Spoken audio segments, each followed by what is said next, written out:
पहिले तर मी लहानपणापासून माधुरी दीक्षित मॅमची प्रचंड मोठी फॅन आहे. मी सुद्धा डान्सर आहे आणि त्यांना मी जेव्हा लहानपणापासून बघते, त्यांचे एक्सप्रेशन्स बघते, त्यांच्या अदा बघते आणि मला असं होतं की किती कमाल बाई आहे. आणि मला वाटतं सगळेच त्यांचे फॅन असतील. ऑडिशन दिली मी प्रॉपर आणि मला फोन आला, कन्फर्मेशन आलं की चॅनल कडून आपलं झालंय, तू मोहिनी करतेस.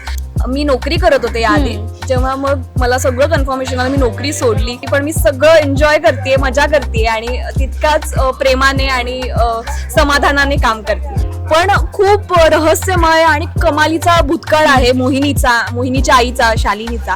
आणि प्रतापराव एक वेगळंच कॅरेक्टर आहे, जे तुम्ही बघितलं असेल आता. डेंजर आहेत ते. नमस्कार, मी सीमा कांबळे, टेलीचक्र रिजनलमधून. आणि आज आपल्यासोबत आहेत मोहिनी या मालिकेतील समीर परांजपे, अनघा ठाकूर अर्थात आर.के. आणि मोहिनी. तर त्यांच्यासोबत या मालिकेतील ट्विस्ट आणि त्यांच्या कॅरेक्टरबद्दल थोड्याशा गप्पा मारूया.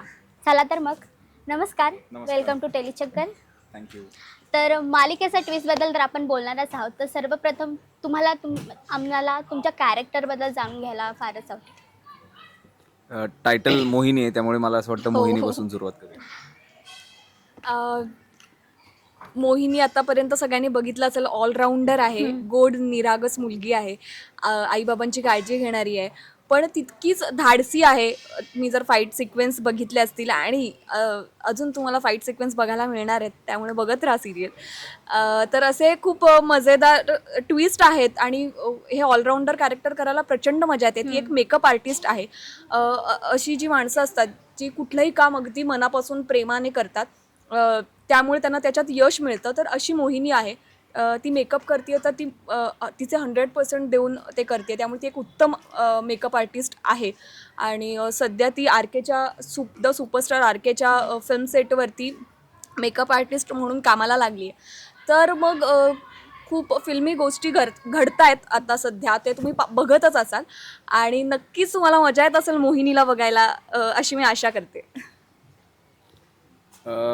आर.के. सुपरस्टार आहे, त्याला माहिती आहे की आपल्याशिवाय इंडस्ट्रीचं पान हलू शकत नाही. त्यामुळे मग ओघाने ज्या गोष्टी येतात की एक थोडासा मुजोरपणा येतो किंवा आपलं ते खरं करण्याचं हे एक आलं आहे. पण ॲट द सेम टाईम ते उगाच केलेलं नाही आहे, त्याने ते सेल्फ मेड स्टार आहे. त्यामुळे ते काही गोष्टी त्याला कदाचित प्रॅक्टिकल म्हणजे ते अनुभवात नाही येतात, आपण म्हणतो तशातलाही भाग आहे.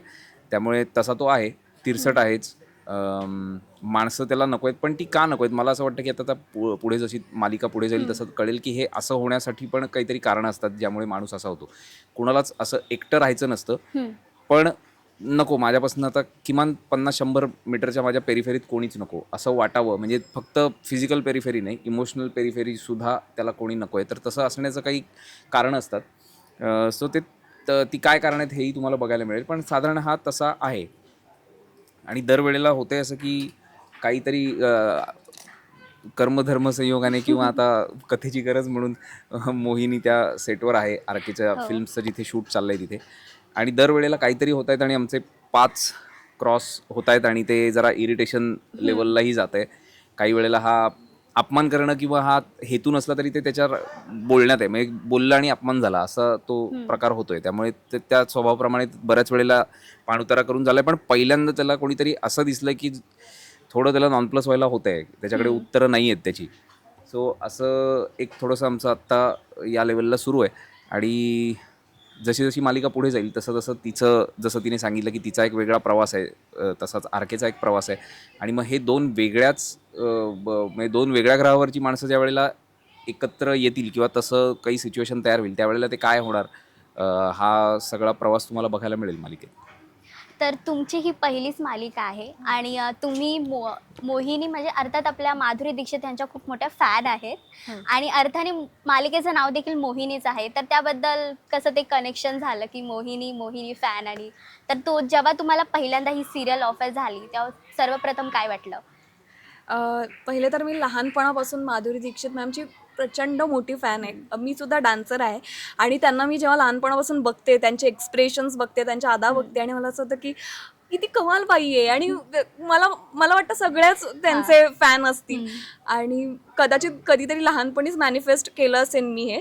आणि मला जेव्हा कळलं की असं असं आहे, माझं नाव मोहिनी असणार आहे, कारण माधुरीचा रेफरन्स आहे आणि मी खुश झाले. म्हटलं मला शब्दात कदाचित हे सांगू शकणार नाही मी, पण मी प्रचंड खुश झाले आणि सगळं हे स्वप्नवतच आहे माझ्यासाठी, कारण पहिलीच सिरियल आहे, त्यात इतकं छान कॅरेक्टर मला करायला मिळते.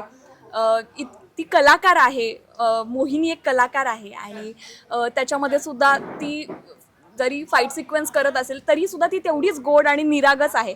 तर ते पात्र म्हणून करायला पण सुद्धा मला मज्जा येते. आणि काय म्हणत होतीस तू, प्रश्न काय होता आपला? तोच की मोहिनी जेव्हा तुम्हाला पहिल्यांदा ऑफर झाली तेव्हा तुमच्या मनामध्ये काय असे इमोशन, काय फिलिंग होत्या? जेव्हा मला पहिल्यांदा कळलं, म्हणजे ऑडिशन दिली मी प्रॉपर आणि मला फोन आला, कन्फर्मेशन आलं की चॅनलकडून आपलं झालंय, तू मोहिनी करतेस, आणि मी खुश होते.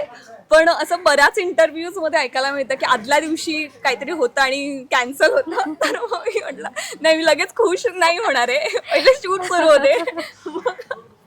तर असं शूट सुरू झाल्यावर मग मी पूर्ण खुश झाले. पण मला वाटतं की मी नोकरी करत होते याआधी, आणि जेव्हा मग मला सगळं कन्फर्मेशन आलं, मी नोकरी सोडली आणि मी माझं फील्ड चेंज केलं आणि या क्रिएटिव्ह फील्डमध्ये आले. तर हे सगळंच वेगळं आहे माझ्यासाठी, पण मी सगळं एन्जॉय करते, मजा करते आणि तितकाच प्रेमाने आणि समाधानाने काम करते. येस. तर तुम्ही अगोदर खूप वेगळ्या भूमिका कॅरेक्टर प्ले केलं होतं आणि हे थोडंसं वेगळं कॅरेक्टर आहे. RK एक सुपरस्टार आहे आणि शूटिंगमध्ये पण शूटिंग आहे. तर त्याबद्दल तुमचा एक्सपिरियन्स कसा आहे? चांगला उत्तम एक्सपिरियन्स आहे. मुळात असं होतं की मराठी इंडस्ट्रीला सुपरस्टार ह्याची डेफिनेशन किंवा त्याच्या व्याख्या थोडीशी वेगळी आहे. त्यामुळे जसं मी कधी इतक्या जवळनं ते स्टारडम बघितलेलं नाही आहे किंवा अनुभवलेलं नाही आहे, तर त्यामुळे तसं काहीतरी प्ले करायला मिळणं, त्यामुळे रेफरन्स नसणं, त्यामुळे एक गोष्ट चांगली असते बऱ्याच वेळेला की रेफरन्स नसतो त्यावेळेला तुम्ही जे करता ते चित्र. त्यामुळे थोडीशी जबाबदारी आहे, पण दिग्दर्शक आहेत, रायटर आहेत, क्रिएटिव्ह टीम आहे, त्यांच्या काय म्हणतो मदतीने हे साकारण्याचा प्रयत्न करतो आहे. तर आता मालिकेच्या ट्विस्टबद्दल म्हणायचं म्हटलं तर तुमचे वडील तुमच्या समोर येणार आहे, तुमचे जन्मदाते, आणि तुम्हाला तुमच्या जेव्हा वडिलांचा खरा चेहरा म्हणजे समजेल तेव्हा तुमची काय असेल एक्सप्रेस, काय असेल तो की माझ्या आईने ज्या माणसापासून मला लांब ठेवलं तोच माणूस आता माझ्या समोर येतोय. मी जास्त काही बोलू शकणार नाही, कारण मला वाटतं तुम्ही हे सिरियलमध्येच बघितलं पाहिजे. पण खूप रहस्यमय आणि कमालीचा भूतकाळ आहे मोहिनीच्या आईचा, शालिनीचा. आणि प्रतापराव एक वेगळंच कॅरेक्टर आहे, जे तुम्ही बघितलं असेल आता. डेंजर आहेत ते, आणि पण खरंच ही टशन होणार आहे आणि मज्जा येणार आहे हे सगळं बघायला.